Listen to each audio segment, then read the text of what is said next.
Elaine nods slowly. That's a common fear. But emotions don't actually work like floods. They move more like waves, strong, but temporary.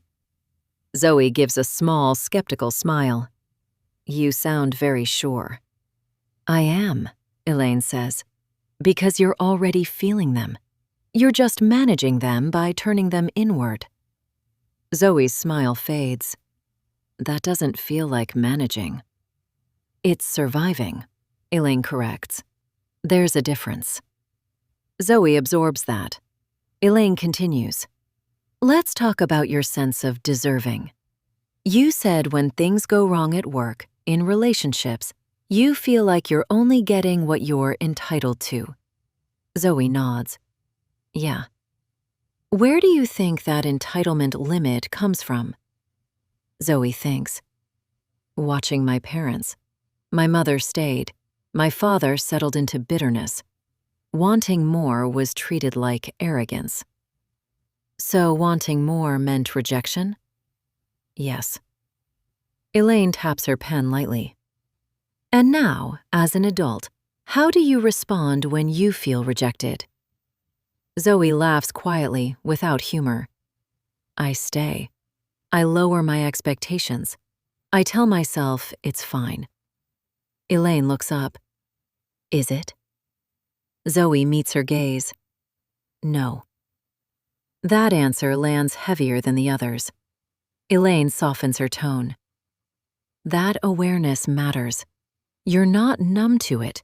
You're just practiced at enduring. Zoe swallows. That doesn't feel like a compliment. It's not meant to be, Elaine says kindly. But it is a starting point. Zoe nods slowly. For the next week, Elaine says, I want you to notice one thing. Just one. When you feel that familiar thought, this is all I deserve, pause. Don't argue with it. Just ask, who told me that? Zoe exhales. That feels doable. Good, Elaine says. We're not undoing a lifetime in 2 sessions. Zoe almost smiles. Elaine checks the clock. Time's up. Zoe blinks, surprised. Already? Yes. Elaine closes her notebook. And before you go, I want to say this. You showed up today with more honesty than last time. You stayed with discomfort instead of retreating. Zoe shifts, uncomfortable with praise. I didn't feel brave. You don't have to, Elaine replies. Progress doesn't feel like courage while you're in it. It feels like effort.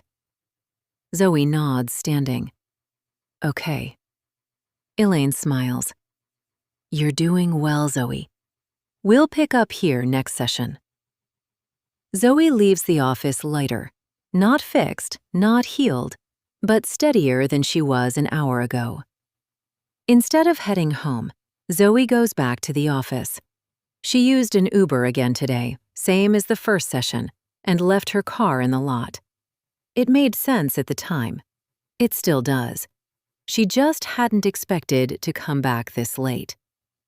She climbs the steps and spots the car parked beside hers. Lee's. Her stride slows for half a second. That's all. She's seen his car here after hours before. It's not unusual. Still, her brow creases as she unlocks her door, then locks it again and heads inside.